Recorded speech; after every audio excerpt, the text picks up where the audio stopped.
computer.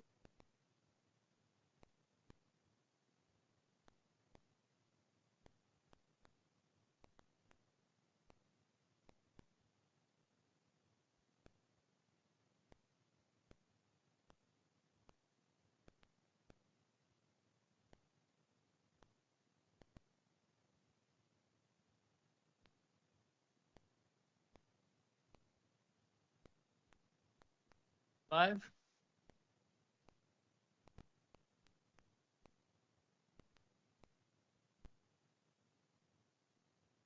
Call to order our Thursday, May 22nd, 2025 council meeting.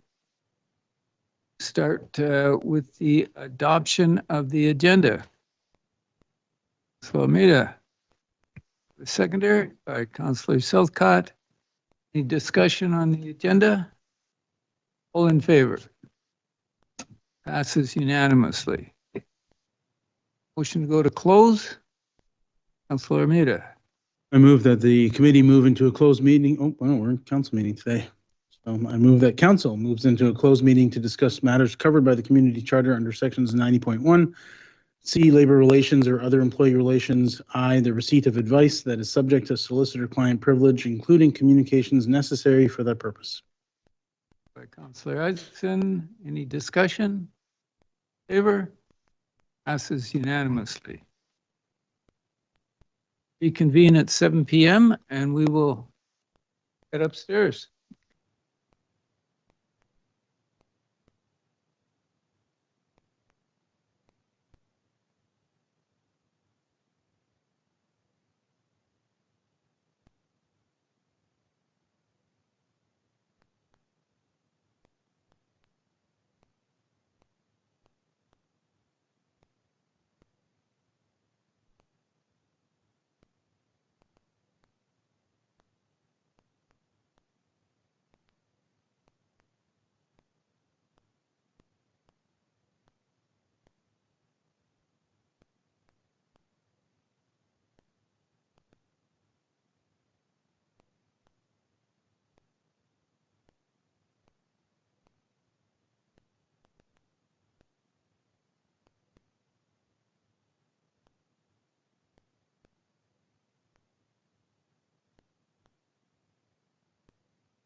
Mr. Gao, your audio is on.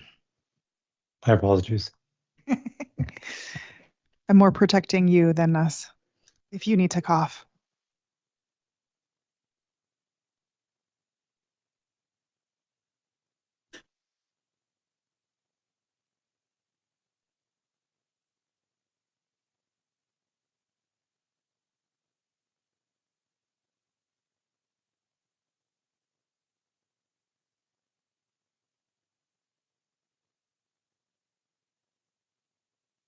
Are we live?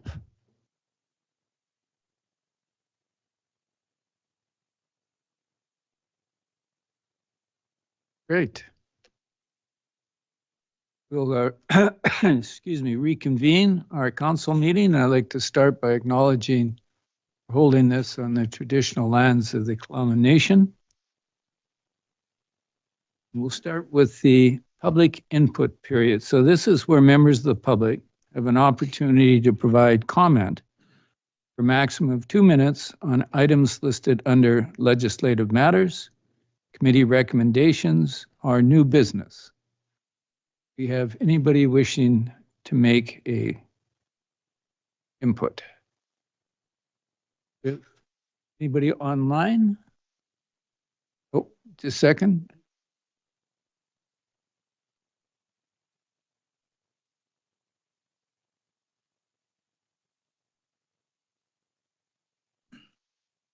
Good evening, Your Worship, Council. Thank you for seeing me tonight.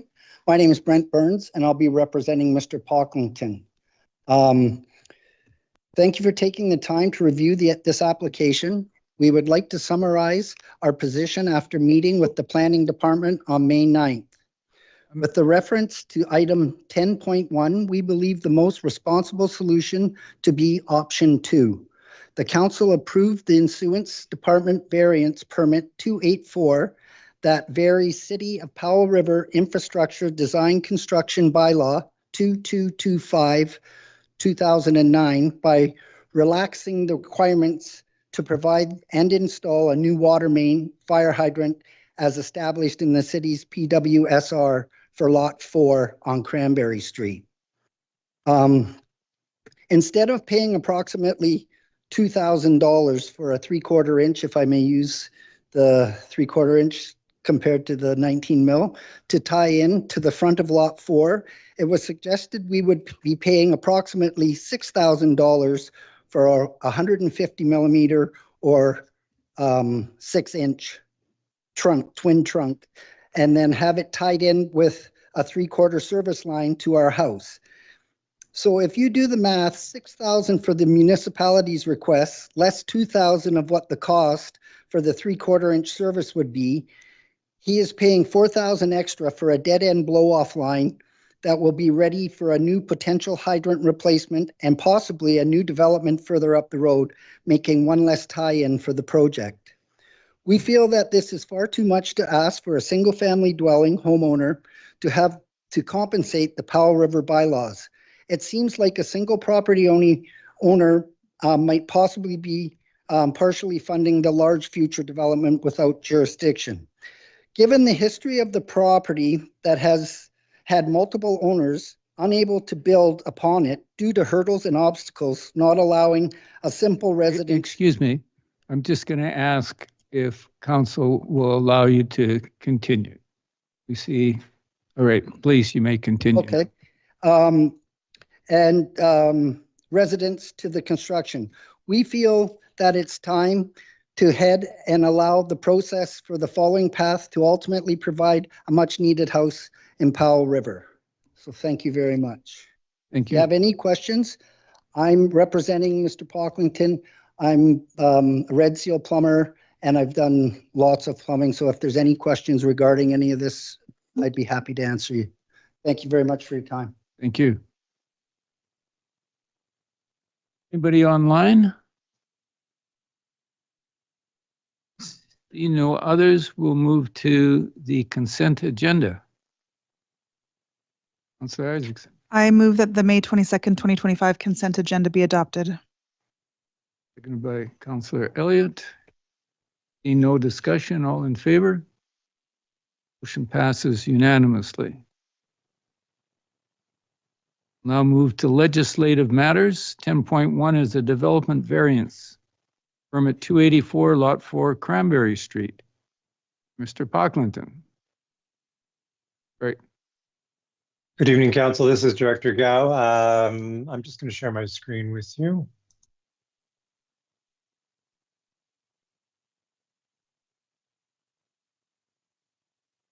Hopefully you can all see that. That was just the No. append. Not yet? Coming your way? Someone from IT, help me out. There Yeah, we we are. see it now. Perfect. So this is Appendix A to the staff report.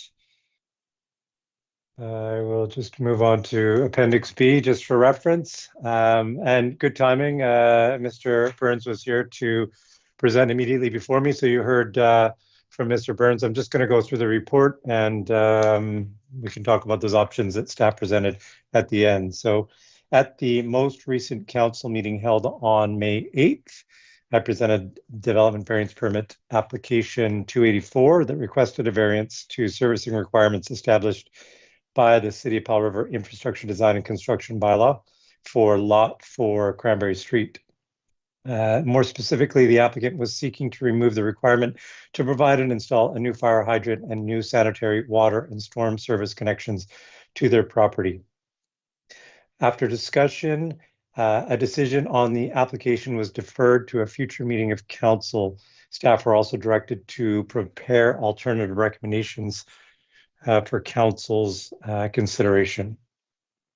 So on May 9th, this was the Friday after the Thursday meeting, an in-person meeting was held between the applicant, their agent, and the Engineering Planning Services Department. The purpose of the meeting was to answer outstanding questions from the applicant, clarify the city's position with respect to variances being sought, and to determine more supportable alternative recommendations for council's consideration. So I think it's worth just touching on where we did agree, and that was as it relates to sanitary and storm services. We came to the conclusion, and the applicant agreed at the time, that they would no longer be seeking a variance for the sanitary service requirement, nor the storm service requirement. They would pay the bylaw rate and tie in to the city's infrastructure. But where we did still land with some I'll call it agree to disagree, was as it relates to the water main question. And I think Mr. Burns highlighted for you quite fairly where the positions of staff and the applicant stand. So staff are still recommending that 150 millimeter service line be connected to the trunk main rather than tying directly into the trunk main. This is in keeping with our bylaws, and so staff feel like it is our responsibility to make that recommendation. As it relates to the fire hydrant, staff are supportive, or I should say amenable to council considering a variance of this nature. And, after doing some research, and I think this came up in the last meeting, there were some questions about the status of the existing hydrant in the area. It was deemed to be adequate to serve the local community as is, but as pointed out at the last meeting, it's still not a newer model, if you will, but it's still adequate to serve the community in the vicinity. So hopefully this kind of identifies where we landed in our meeting, and I think we walked away, like I say, pleasantly agreeing to disagree, knowing that it is our job as staff to make recommendations in keeping with the bylaw. But we wanted to bring back two alternative options. I would suggest that these are more in the middle ground from where we were 2 weeks ago. And so you do have options one. And again, I think Mr. Burns identified these quite clearly. Option two is the recommendation that they would like to see, and option one is the recommendation that staff would like to see. The only difference there is the requirement to build out that 150 mil service line rather than tying directly in. That completes my presentation. You've got both myself, and I'm sure Mr. Burns would be happy to answer questions too if you had any of the applicant. Councillor Almeida. Thank you, Mayor. Director Gao, just a question for clarity, and I think this might have been briefly discussed at the last meeting. The other properties that are on Cranberry right now, are they directly connected to the main line, or are they connected through this other tie-in that we're discussing here?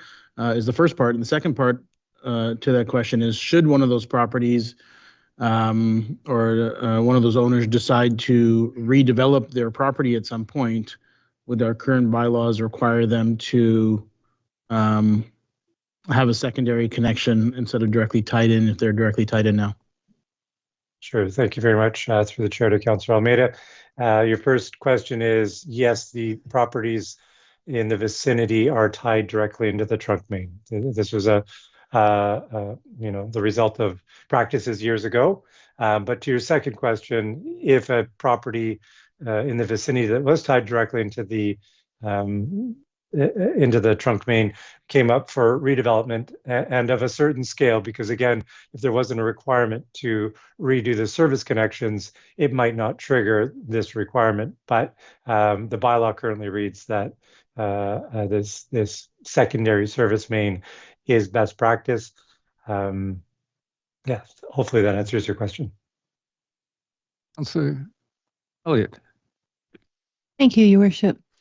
Through the chair to Director Gao, is there a way to use DCCs to upgrade a neighborhood to the new standard?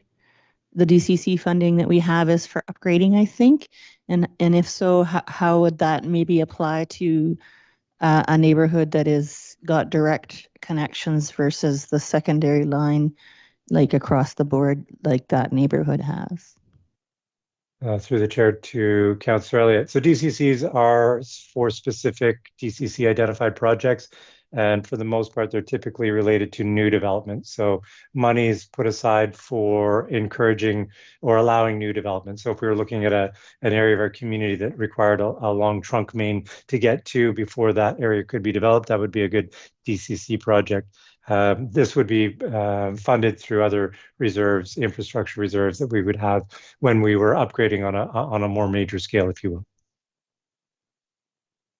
So the distance of that secondary line would be what in order to get to the new development, and the development size being not a single lot, would determine eligibility for DCCs for a project? Through the chair to Councillor Elliott, it's more like the DCCs themselves are specific projects that council identifies along with staff. I don't think this is a process that this council has done anytime recently, but there are specific DCC projects. If the question came up whether this was a project that was suitable for DCCs, that would be a conversation with council and the engineering team. I think, though, when I consider the handful of DCC projects that have been identified, they're quite large, and they're intended to kind of create much larger development, not one-off lots being developed. That's not typically how DCC monies are allocated. Thank you. Thank you, Worship.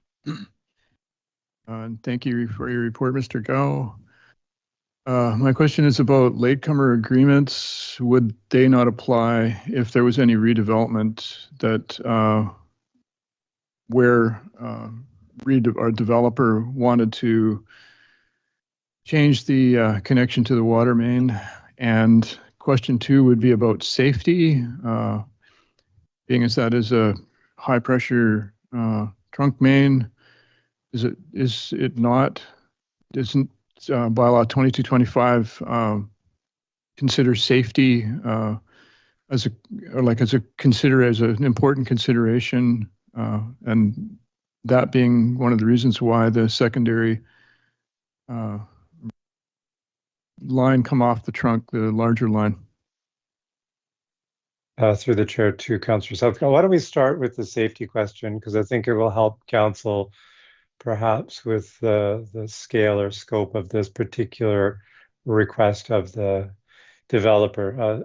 And I don't want to put words in my colleague's mouth, but when asked about really the impact, he assured me that the city would not explode if we tied in directly to this trunk main. I don't want to suggest that council base their decision on that, but I do want to assure you that we're not talking about a life and death situation. There are many situations where it's tied directly into the trunk main. I think from staff's perspective, we find ourselves in a challenging position because we have a bylaw that says this is how it should be done. We're making that recommendation. If there was a true safety concern, you would have heard that from us before about why this really can't be the case. I think this is more about best practice, and it's more about what we require of other developers when they come forward. In other situations, this is a unique situation. It is really the last property on the line. And so I think if council wants to feel assured that the impact of the city is minimal, we're at the end of the day talking about probably dollars and cents more than anything. I can confirm that that's truly the case here. As for latecomers relates to excess and extended services. We're not talking about developing a line across a frontage of adjacent properties. We're not talking about upsizing the pipe for to accommodate other development in the vicinity. So I do not believe that latecomers would apply in this situation.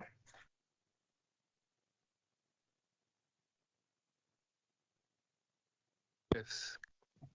Uh, Councillor Isaacs. I mean, given I don't see the other hands for questions, I was going to make a motion. Okay. I'm going to move option 2. I move that council approve for issuance development variance permit 284 that varies City of Powell River infrastructure design and construction bylaw 2225/2009 by relaxing the requirement to provide and install a new water main and fire hydrant as established in the city's PWSR for Lot 4, Cranberry Street, legally described as Lot 4, Block B, District Lot 5200 Plan 8560 PID 10-20-152. Second that. And if I could speak to that. So to me, I'm balancing two things. One is I always believe that we should be, bylaws are intended to develop for the future, and we should be developing with the future in mind, using best practices. In this case, because of the very specific nature of it being end in the line, I am willing to go against our bylaw for this reason. I generally wouldn't do that. But because of the unique nature of the end of the line and where that property is, I appreciate staff are recommending something based on bylaws. And so I will often share with the public and developers who ask staff make recommendations based on council approved bylaws, not based on their own opinions. And so it's up to council to decide how we respond to staff recommendations. And in this case, I could go either way, but given I generally want to develop good practice with the future in mind, in this case, it's unique, and I'm willing to support a variance for both the fire hydrant and the new water main. Thank you. Councillor Doat, and then Southcott, and then I support this motion. First off, I want to point out that staff is doing what we asked them to do. They're reporting to us on their interpretation of the bylaws and putting it in the hands of council. And council is going to do what we do when we get elected for. We're going to make the decision at the end of the day. And, since the last discussion we had, I went into that meeting with some ideas and came away from the meeting, and I've been looking at fire hydrants, frankly, ever since. And, and when I go out to buy some ice cream for dessert, I look at the fire hydrants that I drive by, and there's quite a variety of them. They're of different ages. Some of them have the pumper attachment on, and some don't. And there is no pattern that I can discern anywhere of what that is going down one particular street. I have noticed that there are a few that are totally buried in hedges, and you probably can't get at them. You can see where they are. But I've seen some buried in hedges, which would be really difficult. But looking at that, and then looking at the piece of property we've got, And I'm assuming it was subsidized, or it was subdivided sometime in the far distant past, maybe when it was the village of Cranberry Heights as opposed to the city of Powell River. I don't know. But my preference as a councillor would be to have the water service connections, the sewer service connections, and everything required by the person doing the subdivision to put those in, and because that enhances the value of the property and they will get money by selling the property. But for whatever reason, the city agreed to subdivide that triangle of property, subdivide it without any requirement for additions to the service. And I think if we're going to do it, we should have done it at that time. But I don't think it's reasonable to require a new fire hydrant, a new type of fire hydrant. And I agree with the concept of the new pipe. It's not going to service anybody else at the present time. We have no idea about what properties might be able to take advantage of a connection further down. So I'm not going to think about that. But I think the requirements in option 1 are too much. And, we need to think about it when we're approving subdivisions in the future, make sure, because I think there are a number of other properties in the city that I've looked at that have been subdivided and no thought was given to providing services to them at the time they were subdivided. So I'm in favor of this motion after thinking about it for quite a while. Councillor Southcott and then Councillor Elliott. Your Worship, yeah, I basically support this as well because it makes sense to not spend extra money that doesn't need to be spent. Or we can't afford excess anymore. That's a principle. The second, my only caveat is that when we compromise our bylaws, then everybody who comes later wants us to compromise our bylaws. And I am willing to take that risk in this case because if somebody else comes with the same rationale that is practical, then we should probably compromise our bylaw again. We've been in the process of trying to get this one rewritten for I don't know how long now. More than 5 years, that's for sure. So I kind of conditionally, but support the recommendation. Thank you. Councillor Elliott. Thank you, Your Worship. So I'm generally in favor of best practices. I'm generally not in favor of one-offs. I am supportive of this motion. It appears to me that the entire neighborhood is done this way, and an overall upgrade is going to be required at some point when that main line needs upgrading, and we won't at that time probably be continuing with this situation. And so it feels to me like that entire older neighborhood is going to require an upgrade plan at some point, and this won't necessarily tie into what's best for the neighborhood. And the fire hydrants that all require upgrading will need a plan too. So in keeping with the neighborhood and how the rest of the neighborhood is currently wired, I think it makes sense in this case to be similar to all the neighbors, and then when we get around to upgrades for the overall neighborhood, that it would be part of that plan, if and when that is required, which may not even happen until we have failure of the main line, which most of these people will probably be in favor of a plan at that point. So I'm in favor of this motion for this case. I encourage staff to continue to bring us recommendations that are in keeping with best practices because, when we make a variance, it's intended for this case only. Thank you. We have a motion on the floor. All in favor? Motion passes unanimously. I ask a question related to this, Mayor. Through the mayor to staff, the variance for the 150 milliliter piece was unique to this situation, but the question of fire hydrants to me, I'm wondering if, given this situation, was the fire hydrant issue also unique, or is it worthwhile exploring kind of the city as a part of its assets management to plan for fire hydrant replacement. I'm curious if you see this as a one-off or whether the fire hydrant question requires some more in-depth exploration and planning for replacement across the city. Through the chair to Councillor Isaacson, yeah, I will say that the conversation that happened after our last meeting together between planning and engineering I think was valuable. I think it the same question that you've just asked was asked by planning staff to say, kind of more in our, hey, what's the plan? And I think I don't have an answer for you today, but what I can say is I think that staff are interested in understanding what the replacement schedule is, how that's intended to be, how is it done, and is it as simple as when when a development comes up and it's required, or is it there's something more comprehensive? And I don't unfortunately have that answer. I would rely on engineering staff to provide that answer, but I think it's something that the questions are being asked right now, at least from our end, to say, hey, these are really valuable questions, and we should know more. And my feeling based on the response that we got was that engineering staff are going to look into it and understand better what that replacement schedule looks like and how that's done.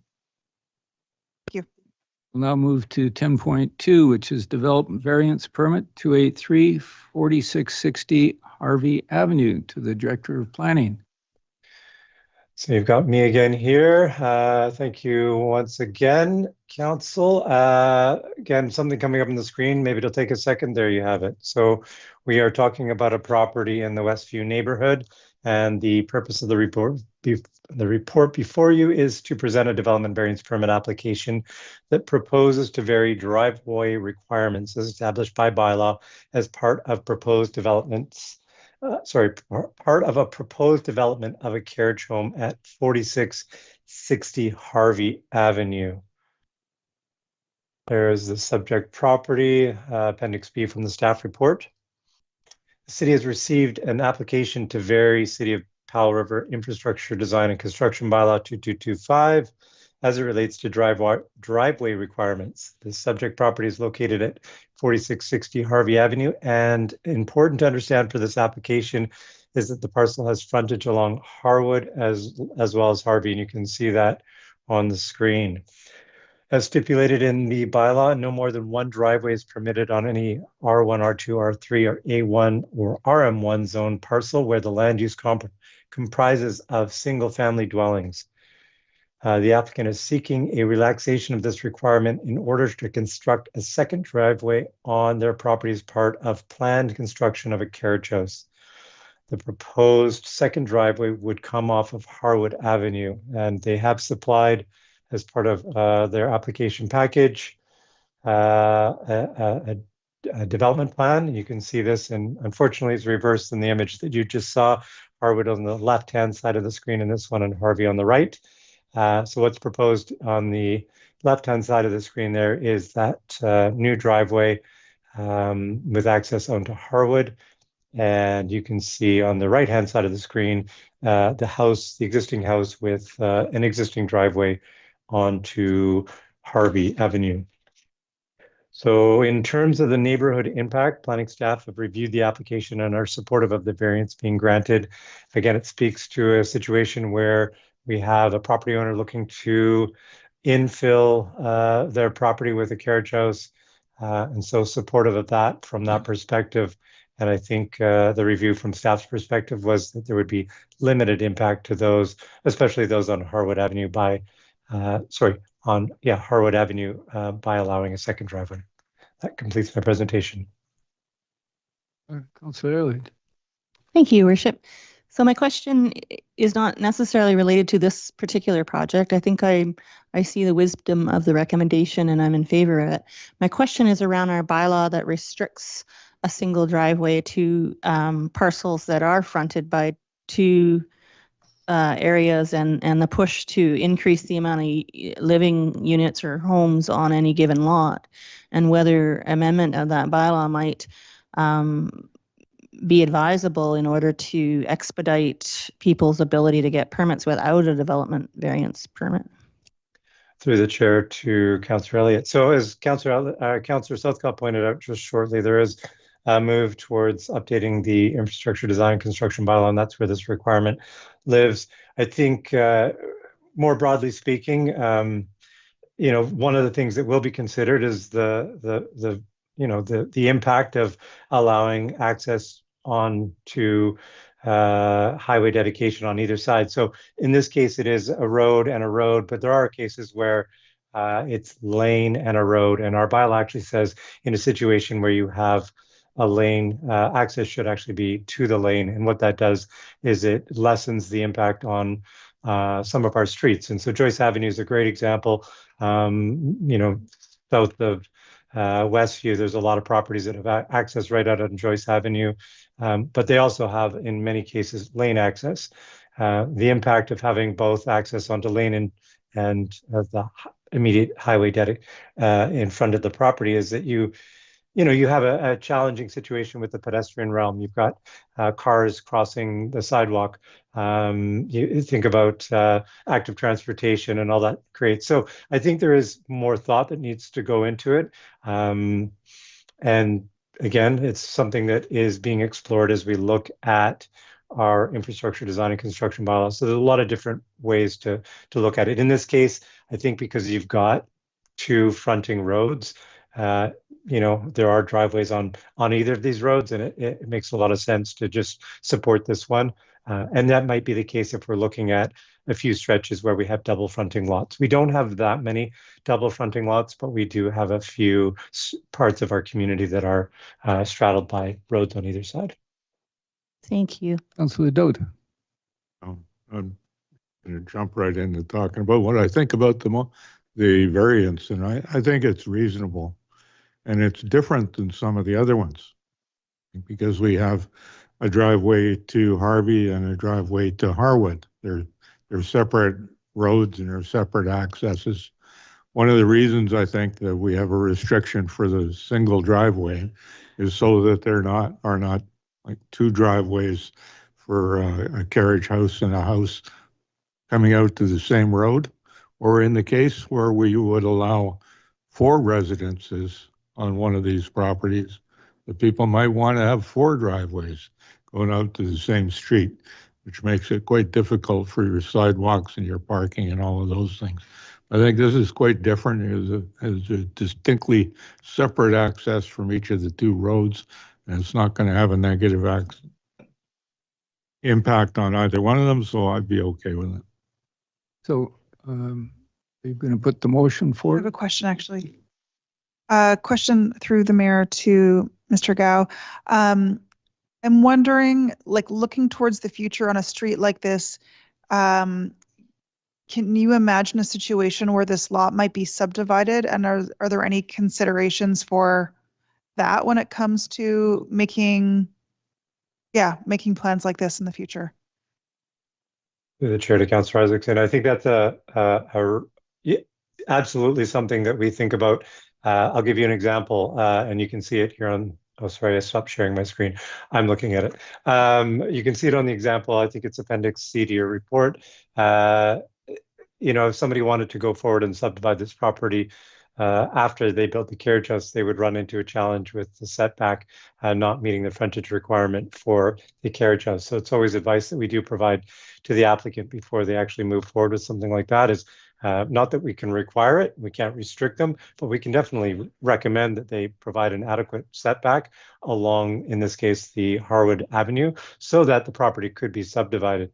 This property, I don't have the area of it, but I know the properties in the area. They don't meet the R2 minimum standard. However, they would meet the CD4 minimum standard. And likely in the future, we would want to support subdivision of these properties. So again, it's advice that we provide because you wouldn't want to make a decision today that would impact your ability to create a separate real estate entity in the future. But does that answer your question? Yeah, thank you. I'm going to move the motion that council approve for issuance, development variance permit 283 for 4660 Harvey Avenue, legally described as Lot 101, District Lot 5167 and 5306, Plan 5390. The PID is 011-179-155. It would vary Section 2.8 of Schedule B to the City of Powell River Infrastructure Design and Construction Bylaw 2225, 2009 by permitting a second driveway access in the R2 zone to support the construction of a carriage home with attached garage. Second by Councillor Almeida. All in favor? The motion passes unanimously. Thank you. We'll now move to 10.3, which is a temporary use permit. 006 renewal, Milltown Transport, vacant lot 1, Franklin Avenue. Director of Planning Services. Thank you again. So the purpose of this report is to present an application to renew temporary use permit 006 that permits accessory parking as a principal use in the M1 zone, which is the general industrial zone. Temporary use permit 6 was approved by council on June 2nd, 2022. So it's coming up on that 3-year renewal process or application. That's why they're making application. It's going to expire shortly. And they made this application to permit Milltown Transport to park their vehicles on a vacant property located on Franklin Avenue as part of their business operations. The subject property is zoned M1, as I already mentioned, and a temporary use permit is required because in the M1 zone, parking as a principal use is not permitted. This is because no permanent structure exists on the property to house a principal industrial use. Standalone parking such as this would only be permitted with an accessory use. A 3-year renewal of temporary use permit 6 will give Milltown Transport the reassurance they need to continue their operations. Since Milltown Transport was granted the TUP and established their business on Franklin Avenue, the city has received no complaints with respect to noise, parking, or any other disturbances. Planning staff are supportive of this renewal application for a 3-year term. A draft permit with an updated expiry date is attached to the report for council's consideration, and that is all I have for you on this one. Thanks. Councillor Almeida. Thank you, Mayor. Director Gao, quick question. In the recent year, I think this is the 3rd TUP we've had a renewal come up for. But the other 2 have been renewals that part of the report indicated that within the 3 years of the renewal, that particular property or the OCP would probably get updated, and the TUP wouldn't be necessary because the OCP would be in line with what the property is being used for. This report doesn't reference anything of the future, so I was just curious, since the TUPs can only be renewed one time, what would be the plan 3 years down the road, if that's been discussed at all by the business or by the city? Through the chair to Councillor Almeida. I will say that I'm not aware of conversations that the business and the city have had. Again, I think most members of council, and I should have said this earlier, this is a city-owned property. The city leases it to Milltown Transport. And so I'm not sure if our manager of properties has had a conversation with Milltown about that 3-year horizon. But if I could also offer, and perhaps you're kind of getting to this, Councillor Almeida, is this something we would want to see changed to allow this type of use to continue? I'm not sure if that was your question, but if I could just speak to that for a second. The challenge with this particular use is that in terms of it doesn't provide a great deal of taxation through in our community, and we probably don't want to see our industrial properties used as parking lots per se. We want to see brick and mortar structures, investments made on properties where there is a taxable asset and other things. And so that would be one hesitation I would have to supporting parking as a principal use, and that I might still want to look at these case by case. Is that where you were going? Again, I'm perhaps putting words in your mouth, but well, No, for one, I didn't realize it was, I think you said it was a city-owned property, and I didn't realize that was the case. I was just more concerned with, I guess, 3 years down the road, assuming the business stays where it is, what would be the plan at that point? Because it's easy to approve it now, and everything's been status quo. But just trying to think through what's going to happen 3 years from now if we're back in the same situation in May 2028. Through the chair to Councilor Almeida, sorry about that. Yes, I understand. So just to touch on the understanding of temporary use permits, and so there is built into the legislation allowable renewal. That's, so a 3-year term can be issued, and then a second or one renewal up to 6 years, and then it would just be a requirement to reapply. And this, so if we found ourselves in the same situation in 3 years, the applicant could reapply. There would be there's a requirement for engagement differently than there is for renewal. There is no requirement for any kind of notification. So it would just be a more comprehensive application. Notice would go out to neighbors and such. Clearly.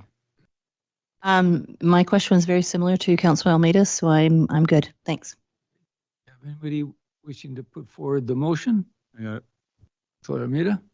Move that temporary use permit 006 to permit parking as a principal use on a vacant property located on Franklin Avenue, legally described as Lot 1, Block 45, District Lot 5306, Plan 18421, be renewed for a final 3-year term ending June 13th, 2028.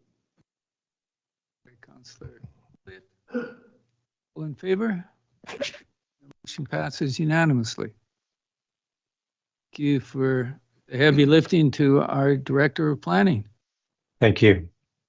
We'll now move to new business, which is 13.1, which is the definition of conflict of interest forwarded by the mayor. And so whereas the Supreme Court of Canada has defined conflict of interest as what a reasonable person would deem a conflict of interest, as opposed to whether the individual who is being questioned believe that they are in a conflict. My motion I'm putting forward is therefore be it resolved that the City of Powell River adopt the Supreme Court of Canada's definition of conflict of interest, what a reasonable person would deem a conflict, to guide it in its deliberations on whether a councillor is in a conflict of interest. There's a seconder, I will talk. Second by Councillor Palm.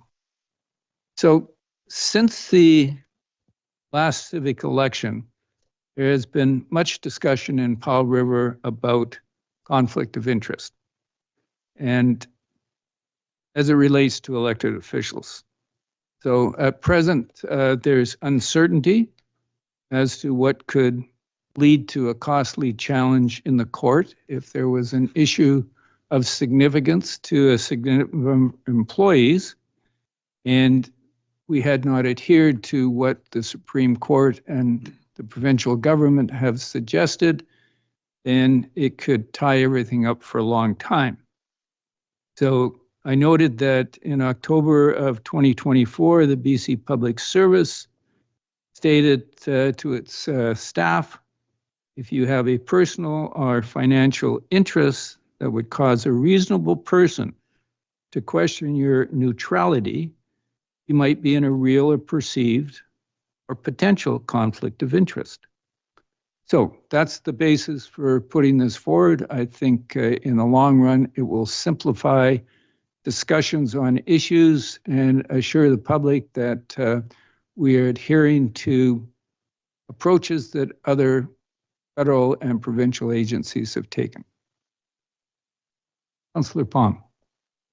Your Worship, I second the motion because I support clarity in terms of proper process. And this would give our citizens a level of comfort if anyone was questioned. So I see no reason to not vote for this motion. Councillor Dote. Yeah. Southcott. Well, first off, I think it's important to understand what we're talking about completely. And I've looked for definitions by the Supreme Court of Canada for what conflict of interest is. The best I can find is when I search the Supreme Court of Canada for definition of conflict of interest, they point me to the definition in the Conflict of Interest Act.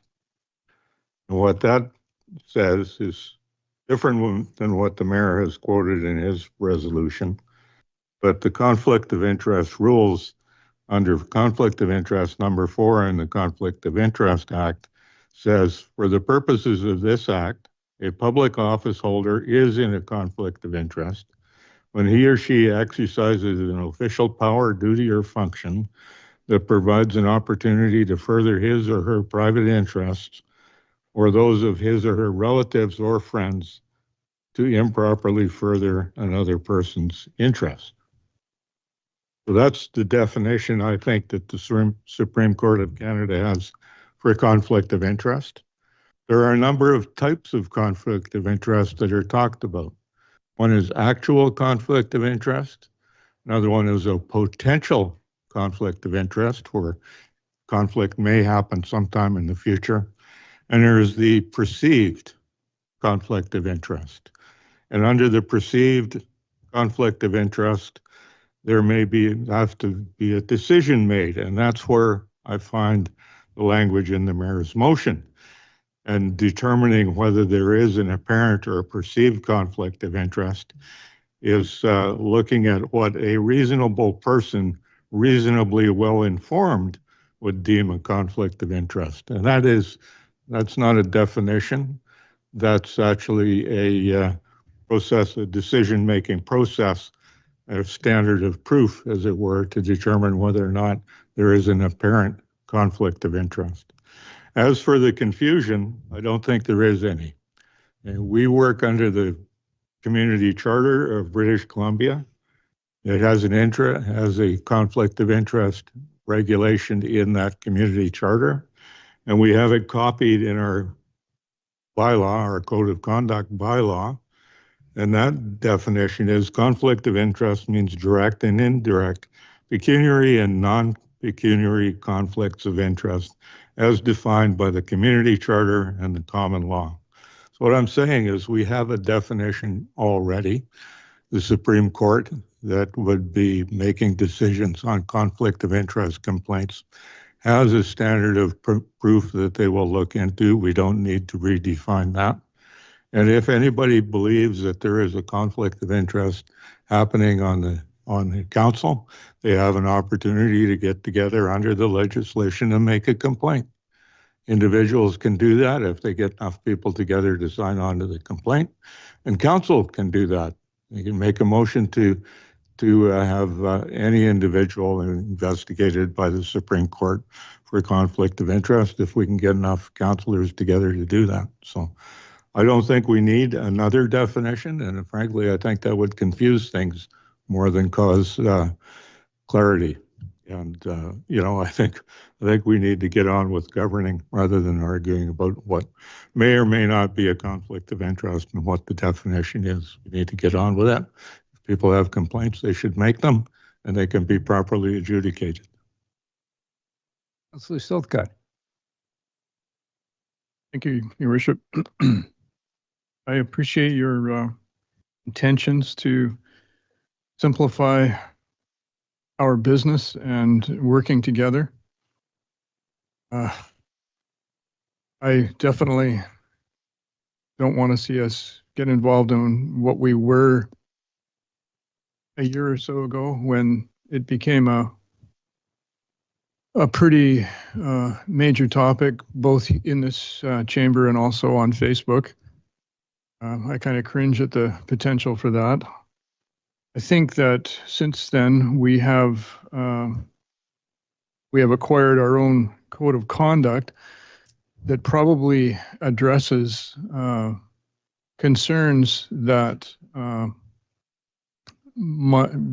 perhaps many of our community who had concerns about conflict of interest, not the pecuniary kind, but otherwise,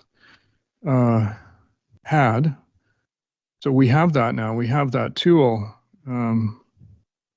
I am not aware of any other local governments who have changed their language. And I definitely respect that our bylaws and all of our governance stems from the community charter, as Councillor Dowd quoted. So before I could support this, I would need to see a legal opinion that it was a good idea, which I have deep reservations about. But once again, I appreciate your intentions in this, and I can't support it at this point, perhaps in the future. Thank you. Councillor Almeida and then Councillor Elliott. Thank you, Mayor. I appreciate your efforts in this. I agree with Councillor Dowd and Councillor Southcott. I don't believe this adds further clarity. And in fact, in some ways, it might add more confusion. And while there might be some confusion right now as to what people might perceive a conflict of interest, this would then pivot the confusion to what people perceive as a reasonable person. Because if you had 10 people in the room and 1 out of 10 said that they perceived a conflict, but 9 out of 10 didn't say that, does the 1 out of 10 outrule the other 9 who don't perceive the same conflict? And who defines who's the reasonable person? So I appreciate the effort in this case, but I don't believe this is the way to get to it. Councillor Elliott. Thank you, Your Worship. So the changing of a definition doesn't really help with how that's implemented or where it goes or what the procedures would be to make these decisions. And so the phrase, while being part of advice for how things are considered when the courts are deciding things, is not a definition. It's part of some wording that, for example, if you have a statutory decision, you need to consider A, B, C, D, E, F.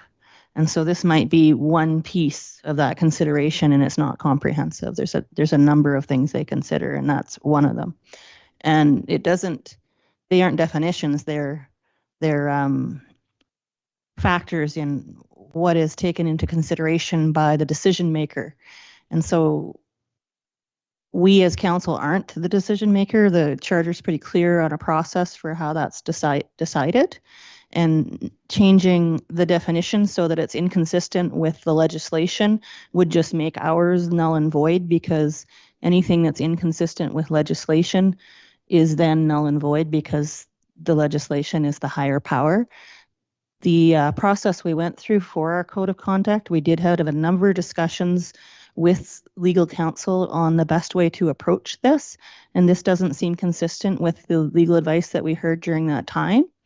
And so I wouldn't be in favor of this motion. I think that when we reviewed our code of conduct and we can think of ways to improve it, and we do so with the advice of counsel, that would be the better process. Any further? Councillor Pom. Just one last comment, Your Worship, on what I said previously. I see no ill intent with your direction in terms of this motion, because where I sit, the community charter reference to conflict of interest, leaving it up to an individual councillor is very weak. This is just asking to hold everybody to a higher standard. I will support your motion when we vote, and for that reason, thank you.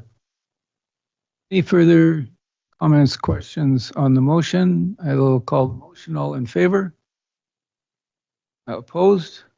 The motion is defeated. We'll now move to 13.2, which is the use of city-owned land. Motion by the mayor. Whereas the city owns 160 properties that do not generate income but require maintenance. Therefore, be it resolved that at the 2026 municipal election, following question be included on the election ballot. Do you support the utilization of some of the city's 160 properties to generate revenue and reduce maintenance costs? There's a seconder. I will speak to it. By Councillor Pom. Thank you. So I've had an opportunity since elected to talk with probably 40 mayors around the province, all of who are in awe of the fact that Powell River has 160 city-owned properties which have not been utilized. And we've had, for example, a temporary shelter. Everybody's aware that we don't have temporary shelter. Had we decided to utilize some of our 160 properties back in 2024, 2025, could have easily negotiated with the individual that got that to perhaps include a temporary shelter. So I think what I'm looking for is an opportunity for the new council that will be elected to have a good understanding of what the people of Powell River would like done. Councillor Isaacson. Thank you, Mayor. So I appreciate that your yearning behind the motion is to put some of the city-owned properties to use, and doing that by establishing the will of the public through something like a referendum. I think, though, the issue is not the will of the public or even the will of this council. I think from discussions that I've heard around this table, there's a lot of will to use city-owned properties for the benefit of the public. I think the issue currently is having staff to do the heavy lifting of actually moving things forward. And so having a referendum doesn't address that issue. I think we would still be dealing with a lag, even if there was a sense that the public was supportive. So I don't support this motion in the sense that it's costly to establish something that I think already exists, which is the interests of city residents as well as this current council to put properties to good use to benefit the city, whether for housing or shelter, as you mentioned, or for other purposes. We have that in our list of strategic priorities. And really it's key future staff that can implement the will of council and make sure that we've checked our boxes in being clear about what we want. For example, the manager of city development, which their job description really is about affordable housing and also the use of city-owned properties. And so when that position is hired and that person is active and is up to speed, I think we'll be able to see more progress. I don't think that this motion will help us get there. I think the will is already there. We just haven't found the way yet because of staffing capacities. Thank you. Well, I'm not going to support this motion, and it's simply because I don't think it's necessary at all, and it's a cost.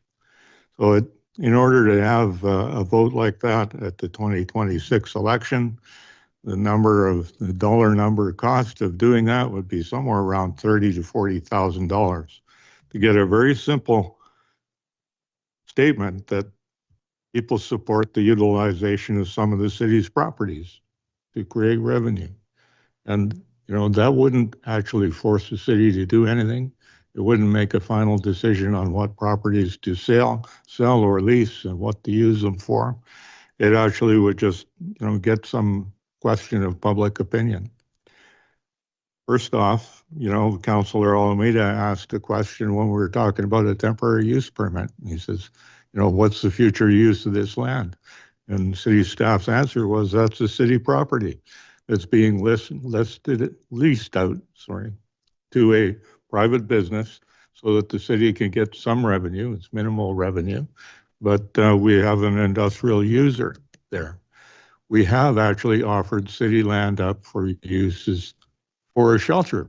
As a matter of fact, the property on Barnett Street, we sought partners who would like to develop that as affordable housing or special needs housing. And we, unfortunately, because of time limits more than anything else and trying to get things done in short order, didn't have any applicants to do that. But I think there's a willingness on council to utilize the land. And I think we can find ways to do that that work for the city. It's not a secret. I'm not in favor of selling city-owned land because I don't think it's a good idea. They're not making any more land. We are wealthy in terms of vacant land, but that gives us an opportunity to make decisions on what that land is used for. We can lease the land at preferential rates or even market rates, depending on whether the people that are going to lease it are going to do things as council wants to do. Are they going to create affordable housing? Are they going to create shelters? We can control that when we own the land. If we sell the land, we no longer have control. We can't force someone to develop it until they think the time is right. They may decide to hold on to that land for a couple of years and sell it at a profit, not do any development. So, I think there's a lot of things we can do with land, and I would like to see us, for example, putting some of it into a land bank for affordable housing, where we can create a housing authority where we can partner with other people to actually build affordable housing and keep it that way. But I could go on forever, but I'm not going to. I'm not going to support this because I don't think it's necessary and I don't think it's appropriate to spend the money on it. Councillor Silthcott. Thank you, Your Worship. Once again, I appreciate your sentiment. And I'm also of the belief, as is Councillor Doudt, that this isn't necessary. Up until this term, we had an economic development officer who specifically aimed at doing exactly this kind of thing. In our current, and there was some success. Some of that success is represented by lands that are leased now that wouldn't have been leased in the past. We had hoped for, the example is the facility up at the airport. We had hoped that would turn into an economic generating activity. So far it hasn't, which is a bit disappointing. But that's not the only example. There are many city lands that generate revenue. This building, if you consider taxes, licenses, all the fees that the planning department generates, there's quite a bit of revenue there. The rec complex, there are 3 pay parking facilities in this community. The harbors generate a fair bit of revenue. Other than the airport, that particular chunk of leased land, there's also leased land up there to the Flying Club, Timber Lane. All of that is leased, and it's subprime, but it is generating revenue. The library building, one of the advantages of that was that the whole upper floor, with the exception of the art center, which was a long and hard decision in the council before last, I believe, is generating revenue. The units that are rented out. Our strategic priorities, the third point of the last strategic priority is to targets this. The downtown plan that the planning department has put together most recently. A good section of that is all about how to develop and create revenue generation out of particularly big assets, properties in Westview here.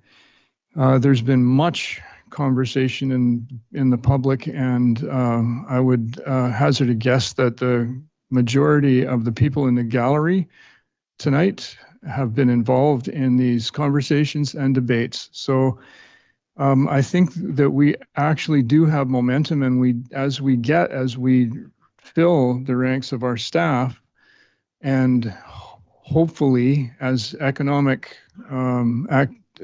opportunity develops, I think we're in a slump right now in this community, we will see much more. So I don't think this is necessary. I think our community already very much supports the whole idea and many people are working on it.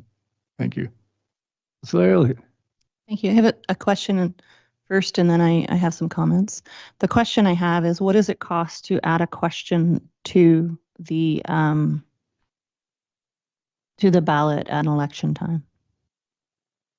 Do we have an estimate of that?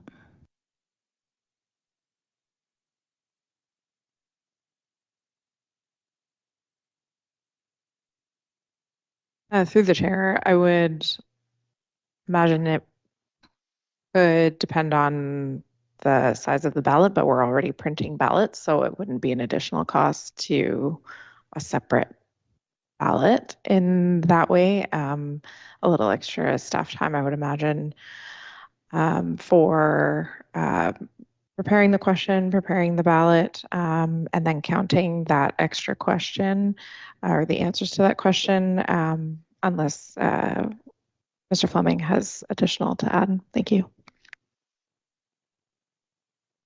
All I'd add, Your Worship, is there could be some additional advertising costs, and yeah, it would depend on can you put everything on one ballot, or do you need two ballots? And that, of course, would depend upon how many people are running in each of the races at the election next year. So in terms of what an actual dollar cost would be, it'd be very difficult to say at this time how much that would add to the cost you're already incurring of putting on the local government election. So every referendum I've ever been a part of is also accompanied by a public education process that helps the public understand what the question's about, what the implementation would be, cost of implementation, all kinds of things. So does that not a requirement in order to put something on a ballot? Your Worship, I was speaking to the required statutory advertising. How council might wish to advertise or promote questions beyond the statutory would be up to council, and you would need to budget for that separately. Okay, thank you for the answer. My comments are such that, or are this motion provides no details about which properties would be up for what activities. And so we as a council are completely in favor of using our properties and have been studying many of them for particular uses. So an answer of yes to this question wouldn't put us further ahead in utilizing any of the properties, because we would still have to go through the statutory process required for each property that's owned by the city in order to utilize it. If it requires rezoning, it would still require rezoning. If it requires some other action, it would still require that some other action. I think in general, the answer is always going to be yes, but that doesn't mean that people, for example, are endorsing us selling off the old arena lands next to Willingdon Park. And so it doesn't get you specific feedback on any particular piece of land. So are they talking about the piece in Mowat Bay that lots of people would like to see as a park and is currently zoned A1? Or are we talking about the piece that's behind the food bank area there? Or, you know, which pieces of property are you talking about, and what would a question like this help us move forward on? The answer is we're no further ahead at the end of this question. Even if we get a yes, we still are no further ahead in moving any of the properties forward. And so my preference would be for us, if we're going to put it on a ballot, to have the answer help us do something. And this one does not help us do anything. Your Worship, I hate to say it, but the city is land rich and a dollar short. We all know it. Things need to be done. And we keep running like hamsters on a wheel when it comes to land. We're not talking about selling every piece of land we have. We're talking about lease. We're talking about expressions of interest. We've had that on the docket here recently. It was voted down. Simple expression of interest. Wouldn't hurt to know what developers are thinking out there. You know, for this simple question to be on a ballot, it's just like adding the fire hall question or the library question the election before that. It doesn't cost a great deal during election time because you're running the process anyway. So this is a simple question to give the incoming council a little bit of direction that the population supports the concept of looking at our multitude of properties to help us out financially, because I don't know if your phone's been ringing lately, but mine has, because the tax notices have arrived. And when my small property is going up over $1,000 and others are too, they're crying. Pensioners are crying. Pensioners are talking about selling their homes. That disturbs me greatly. This is a simple question to put on a ballot to give the incoming council a little bit of direction and clarity. I'm voting in favor of this motion. Thank you. Councilor Armita, did you have your hand up? Yes, please. Please. Thank you, Mayor. Councillor Palm is correct. It is a simple question, but Councillor Elliott also stated that it doesn't give the future council any sort of direction, and that's my concern. I'm not actually concerned about the cost because, as the corporate officer shared, it's a minimal cost in advertising, but those costs are all going to be incurred with an election campaign anyways. The ballot costs will be negligible probably, and I'm not opposed to using our land. It's just this doesn't have a plan attached to it. It doesn't have any specificity attached to it. This question is either going to be the first unanimous question on any sort of ballot, or it runs the risk of being misinterpreted, and then the answer comes back no. And then the future council has a direction from the community to not use any of the properties for the gain of the community. So I think when it comes to properties, let's have a plan in place that works. And we have different types of properties that are going to service different needs. I'm all for using them in different ways, but let's not just pick and choose and throw darts, but let's have a plan for how we can make the best of them. Because if we sell them, then they're gone for good. If we can have a strategy that'll help us long term, then I'm all in favor of that. So my final comment is that we've had a study which identified 660 city-owned properties, then paid $40,000, get a consultant to refine those to provide significant information on which ones could be best used for industrial, commercial, businesses, housing, etc. And so to date, nothing has been done. And I have heard at this council that, we really don't think that people want to do that. And so what I'm hoping is that if this question is put on council on the next election, then the new councilors that come in won't have to fall back on, we're not sure what the public want. If 70% of the public or 80% of the public or even 51% indicate that they would like the next council that comes in to actually make a decision and do something. So are there any further discussions, questions on this? I will call the motion. All in favor? Opposed? The motion is defeated. We will now move to 13.3, which is the Union of British Columbia Municipalities Resolution. So whereas the forest industry continues to be a major economic driver in both rural and urban communities across British Columbia, and whereas the communities across British Columbia continue to see needless mill closures and job losses, therefore be it resolved that UBCM call upon the Minister of Forestry to take immediate steps to secure at least 45 million cubic meters of economically viable fiber for the 2025 calendar year, and that the ministry continue to increase access to economically viable fiber by 5 million cubic meters each year until achieving the annual allowable cut totals set by the Chief Forester. The seconder, I will talk to that. Councillor Palm.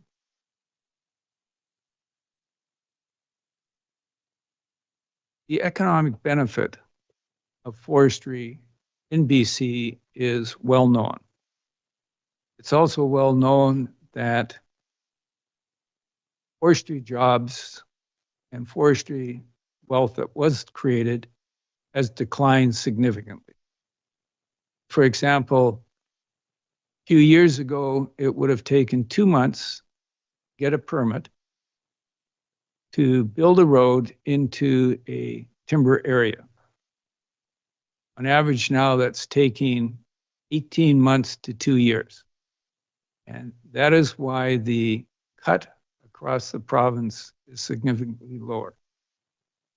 What is the impact on Powell River? Oh, if there's $7 million in economic activity that isn't occurring because of these significant additions, regulations, then that filters down in Powell River. It affects small businesses, it affects contractors. And so this motion is to really let the Minister of Forestry know that there is an opportunity to move forward and to have faith in the Chief Forester.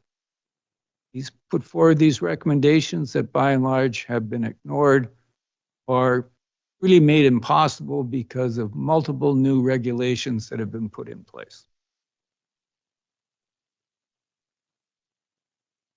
Councillor Southcott. Thank you, Bishop. First, I got a question. Where did the numbers, 45 million and then the 5 million per year, come from? I wish there was more information attached to this because obviously this is a huge concern both here and across our province. So it came from the last time I was at the Logger truck drivers annual meeting at the UBCM. There was a number of people there that were providing information. So I followed up with one of them and said, what are some numbers that our council can use deciding whether or not it would support this motion going forward? Councillor Isaacson. Thank you. A question for you. Is this a motion? I know sometimes UBCM motions are put forward by multiple municipalities. Is this something that you as an individual are putting forward or are other municipalities doing this as well? I do not know if other municipalities are doing it. Councillor Elliott. Thank you, Your Worship. So we went just a little while about April 24th. I went to the Western Forest Products All Public Advisory Group meeting, and we had lots of really good information came out there. And I think what you're trying to address is the current undercut within the province. I think that's what you're trying to get at without having said that. And I think we have potential and we should definitely be supporting our forest industry, including removal of all of the administrative barriers that are currently causing that undercut. So what the Chief Forester for Western Forest Products, Stuart Glenn, talked to me about individually when I was at that meeting was the need for a BC Wood First procurement policy within all governments in our province, right from local all the way up to the provincial government. He said there are currently big projects that were funded by infrastructure projects here in British Columbia that were building beautiful wooden projects out of wood from Quebec, and that really bothered our local producers. The most recent Kofi public document, which was released in April, indicated that British Columbia is currently the most expensive jurisdiction in the world to produce lumber and wood products. And that is mainly due to administrative and regulatory barriers and inefficiencies. The need for regulatory certainty was paramount. The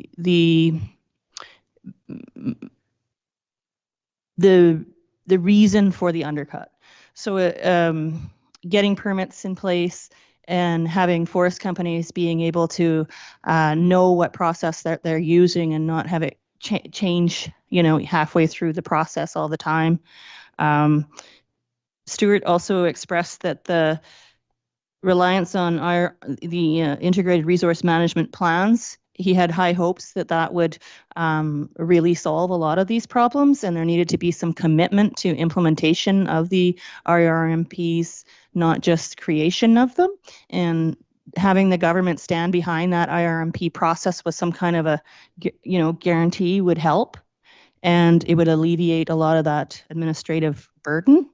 So what I would love to do is put forward a motion or a resolution to UBCM that speaks to these points that Western Forest Products has asked us to lobby for. And I don't think that this is contrary to what they're saying.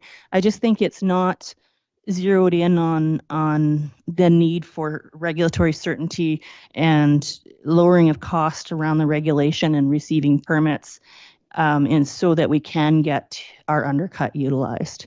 And the undercut amounts change, and so does what the chief forester says. So putting specific numbers on things may not be the best, wisest way to move forward, but rather highlight the need to not have an undercut in our province and lower regulatory problems, and also a BC wood first procurement policy for everyone in the province, which is contrary to our trade agreements with the United States, but we aren't worried too much about that right now. So it's a good time to move forward with that. So while I might not be liking the wording of this particular resolution, I do want to support one. And so I'm wondering if there's room for us to work together to maybe make a resolution that incorporates these ideas that came from our ALPAG meeting and specifically talks about streamlining and fixing regulatory certainty in our province. So, Dode. I'm going to start off, with another question for the deputy corporate officer. And I'm hoping that the answer is going to be the same as it was on Tuesday. This is a question of a motion to the UBCM convention. And do we have a solid date for the final date for UBCM accepting resolutions? I think it's pretty soon now. 14th of June. Through the chair, the deadline to UBCM is June 15th, which so to come to council for approval, the latest date would be June 5th. When was that? June 5th? Correct. That's not far from now. Okay, that I've been kind of wondering where to go and how I feel about this. And I had the same questions that Councillor Southcott did to begin with about where the numbers came from. And with the knowledge that if we're going to put a motion to UBCM, we need to be able to lobby the people in the room, the people at the lunch counter, and the people having the coffee during the breaks about what those numbers mean, what the results will be, where they came from, etc. And there's another issue in this which is why I thought the numbers might be a little bit dated. Because we're asking them to update the 2025 allowable cut. Now, when this comes to the UBCM convention, it's not going to be in June. It's going to be towards the end of September. The convention is going to make a decision on it. If the convention decides to go ahead, the UBCM executive is then going to set their calendar, and they're going to get down eventually to negotiating with the province of BC. But if we're lucky, they'll be talking about the annual allowable cut just before Christmas 2025. It's actually too late to change anything about that number in 2025. But Councillor Elliott is talking about a slightly different motion that might have a better chance of success.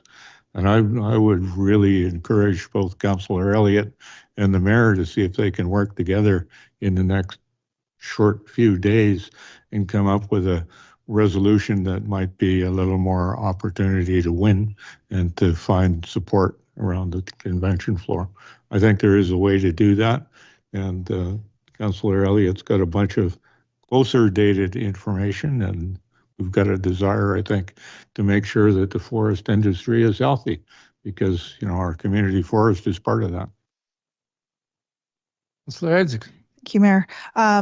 I think I'm along the lines with some other thinking. I don't have enough information to vote for or against this, so I'd rather not vote it down because there can be something good in here. And so in order for me to vote on this in the affirmative, I just need more information on the rationale, where the numbers come from.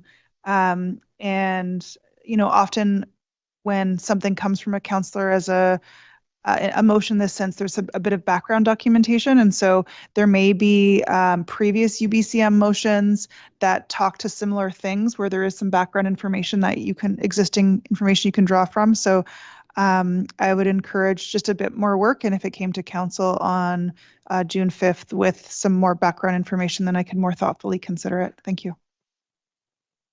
Councilor Armida.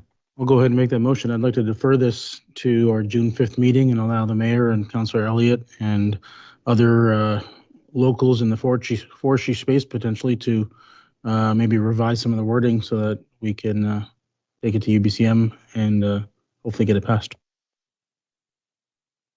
Further discussion, Councillor Elliott. That was a motion. I think I was a seconding Of the deferral, and then I would speak to that if you like. From a protocol point of view, we have a motion on the floor, and we now have another motion to defer that motion.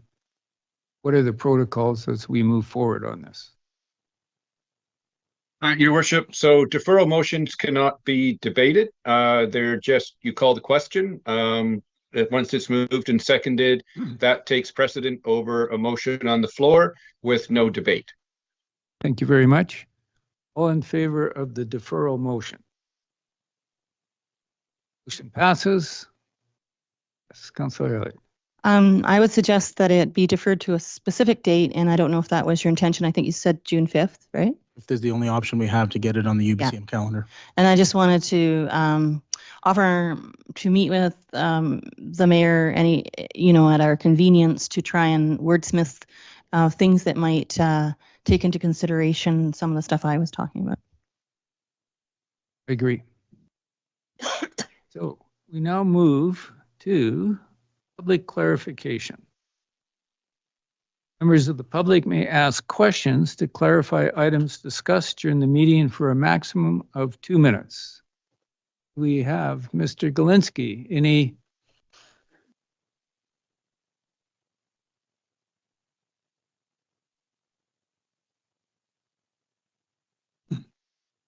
Thank you, Chair. I have several questions, actually. With regard to item 13.1, which was the conflict of interest, I am wondering what precipitated the definition of conflict of interest motion, Your Worship. Just numerous calls, emails, texts that I have received over the last 2.5 years. I thank you for that response. I'm wondering if there are any current concerns about conflict by elected officials or staff currently, Your Worship. Not that I'm aware of. Okay, I appreciate that. In item 3.2, I was wondering about Councillors Doubt's figures about $30,000 to $40,000 for adding a question on the ballot, but I think that one was answered by the Deputy Corporate Officer and Chief Administrative Officer. Item 13.3, which was the forestry motion for the UBCM, there was a number that was provided for the cut. I'm wondering if the mayor knows what the amount of timber currently being harvested per annum in BC is comparative to that figure. My understanding was that it was about 65%, but that again, I would have to confirm for you. So this would be a sizable. Perhaps, Councillor Elliott, do you have a more recent conversation? So it has been presented to me, and I don't remember off the top of my head. I looked through, I didn't find it in my notes. So I'm imagining in my email somewhere there is a document that has the exact answer to that, which I don't have off the top of my head. But I think that's part of the work that the mayor and I have to do before the June 5th council meeting. I appreciate that, Councillor Elliott. If you do come across that figure, could you please provide it for me? She's nodding. I thank you very much. And my final question is regarding local forestry. And I'm wondering if the annual allowable cut for Powell River Community Forest is adequate, and should there be consideration for lobbying at some level to make changes to that?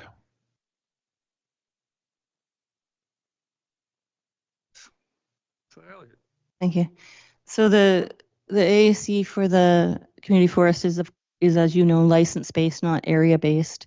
And it's set through the license, and expansion can happen through purchasing from another company that has license, and or a review by the chief forester that has an overall increase in AAC for like everybody, which is an environmental process, not a lobby process.